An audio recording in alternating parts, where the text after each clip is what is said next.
The fear effect in places or there, it just changed my whole emotional and physical behavior. Like how bold I used to be, I no longer was bold. I used to be outspoken, I became completely conservative and introvert.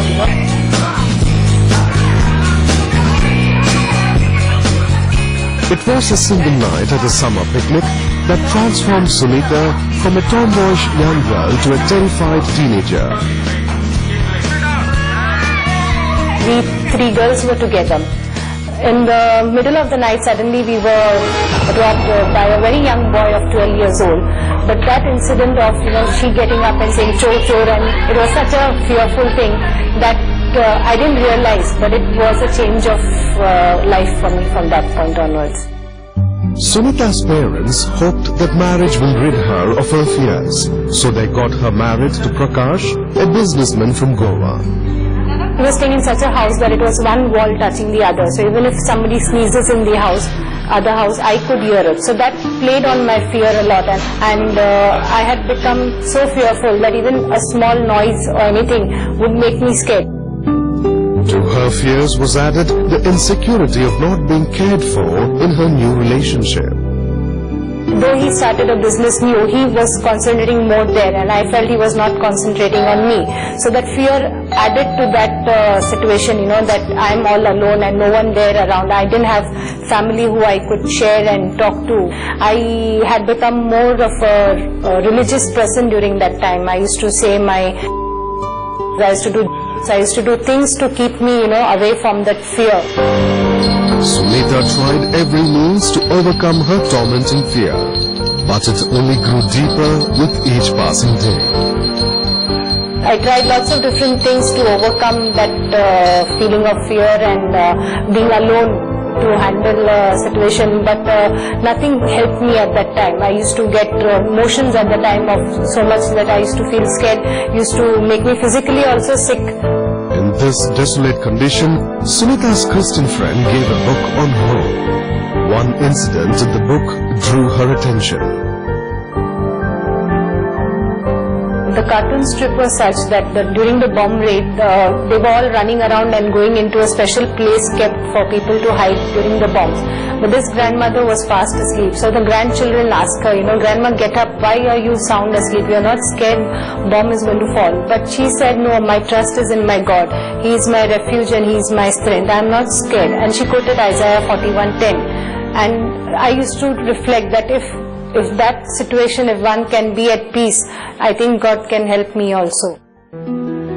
Curious to know of this God who can give peace in the midst of a war, Sunita rushed to her friend to know more about him. I was very excited of knowing this new person that I was told about Jesus being alive and this. So I got with her, met her, and she introduced me, brought me more closer to Him. I got a Bible, I started reading the Bible. It started making sense to me and started developing a relationship with Christ.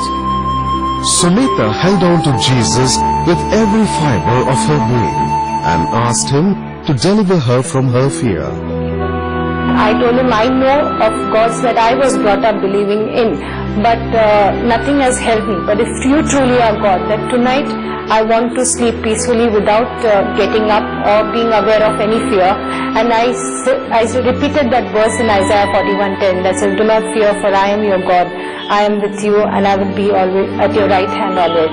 So that really touched me into, that there was a God who said, do not fear, who was always there with me.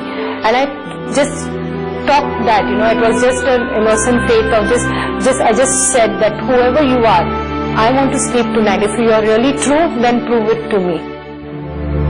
Just like it came, fear left Sunita's life overnight.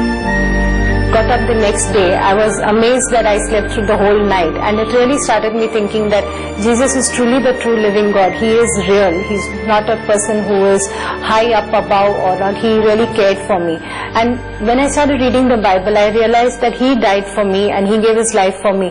That started changing my mind, my thinking process. Slowly that confidence started coming in me. The change started coming in me. I became back a little more closer to what I was earlier. The boldness and the confidence that I had in me improved a lot. The new strength she received from Jesus Christ gave Sunita the confidence to boldly acknowledge Christ to her family. I had written a letter to my mother when she had come, and I told her that I'm not going to do what I was brought up in. Though my mother was Parsi and daddy was Punjabi, we were brought up in all equal ways. But I told her I'm going to only follow Christ. When she went back, she wrote a long letter saying that the friend has brainwashed you and you have changed your thinking and you have left what your parents had taught you and all that. We don't mind if you do that and this also, but I don't accept you to follow only Christ and all over there. Though her family did not welcome her decision, Sunita has chosen to be connected to her rock of peace, Jesus Christ. I want to thank God for thinking and revealing Himself to a person like me who I didn't deserve to know Christ. And I want to thank Him for what He has done in my life, for the freedom that He has given me, to know that I'm no longer accountable to a man or to anybody, but He has taken away my sin and set me free. I want to thank Him for that.